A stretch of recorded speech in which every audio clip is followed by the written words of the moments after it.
Okay, so I'm going to give you an overview of the Studio 7 editor. We'll carry on from the basic place where we were at the end of the programming references.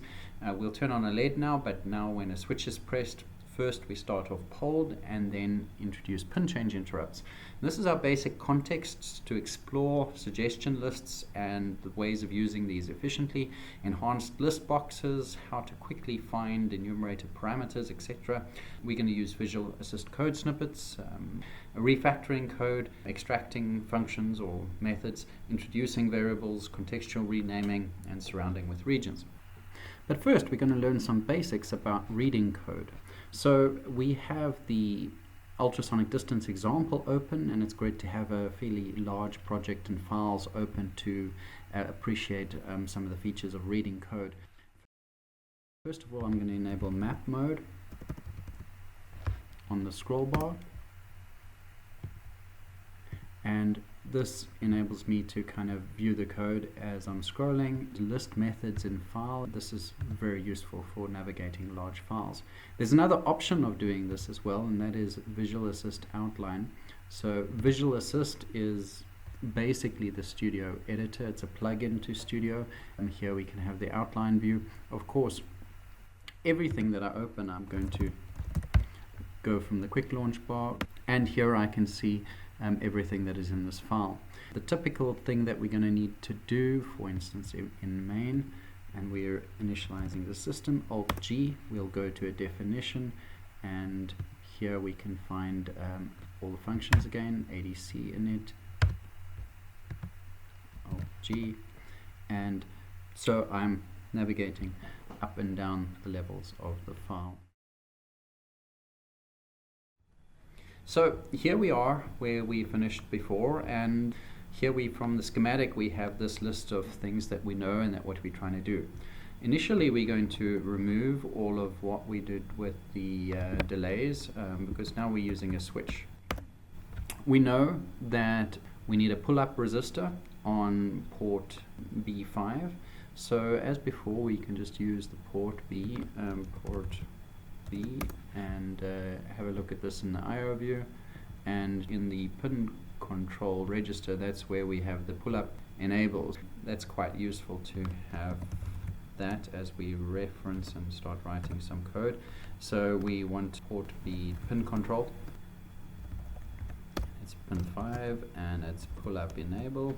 Now what I'm going to actually do is just to show you that I can go P, so you can kind of use acronyms as you're using this.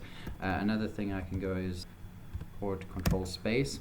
Now control space brings up all the options, so now I can kind of scroll up and down here, but what's important is I can go by type. So here I can see that that's an enum or a type def. Here I can find the actual enumerated parameters, definitions. If I go back, I can get some more options here. Here I can get global variables, and here I can get all the different structures. So we know that it was port pull-up enable, and we can just use that. So continuing to write some code, we're going to use Visual Assist snippets. We can go if else. We can right-click, surround with, and here's a number of these snippets. This is an editable list, so you can add if you use some others. We're going to check that the switch is low.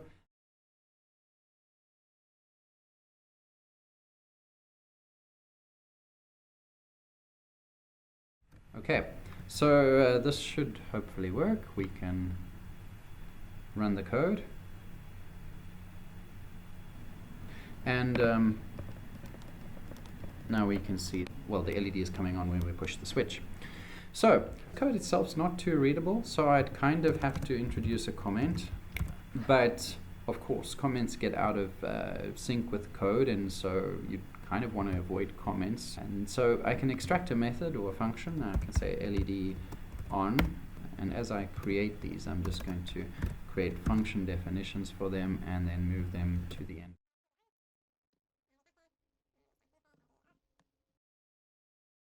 Then the code becomes more readable, and you can see exactly what it's doing. You can see the functions and how they work, and then you kind of have a summary your code. So what I'm going to do now is extract a function here which sets this, checks the state. So I switch get state,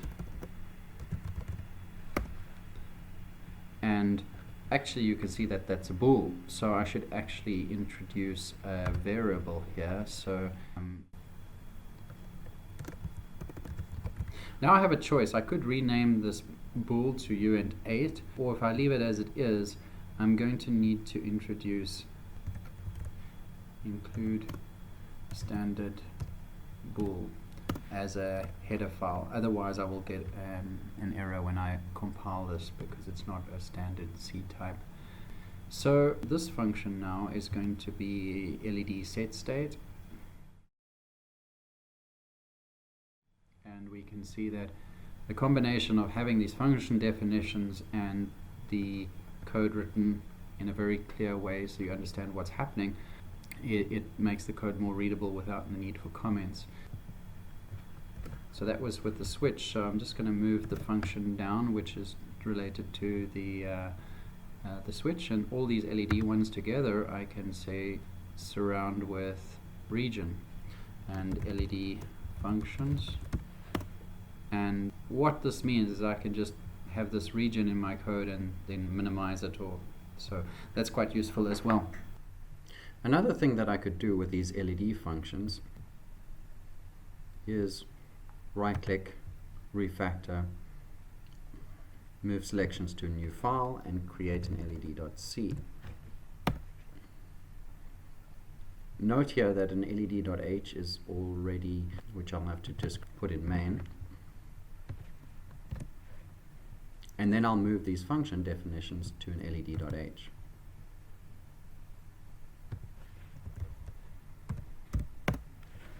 The pragma here ensures that these are not included more than once.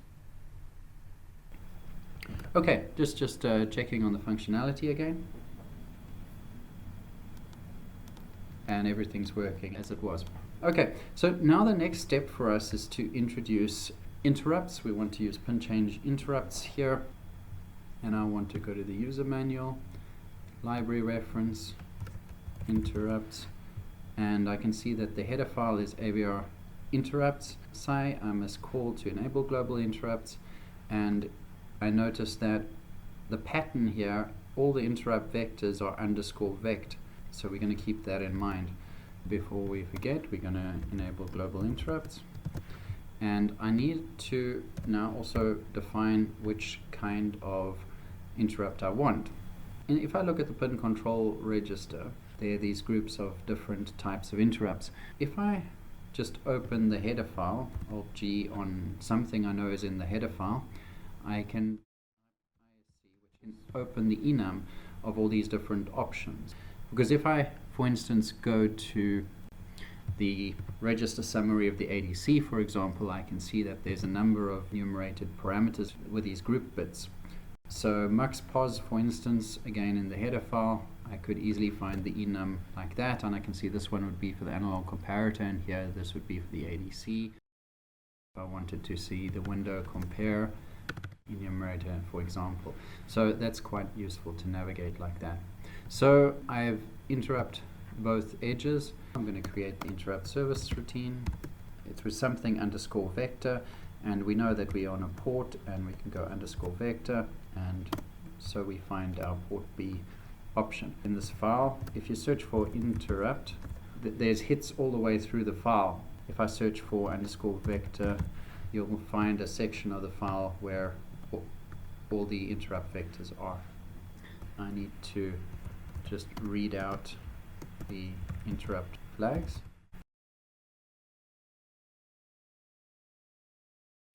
And now I should be able to just move my functionality into the ISR. Compile, and the one difference you'll notice is that now my LED is on at the start, whereas and that's because before it was immediately getting polled, but now it's only waiting for a pin change interrupt, and then it works as soon as I start pushing the button.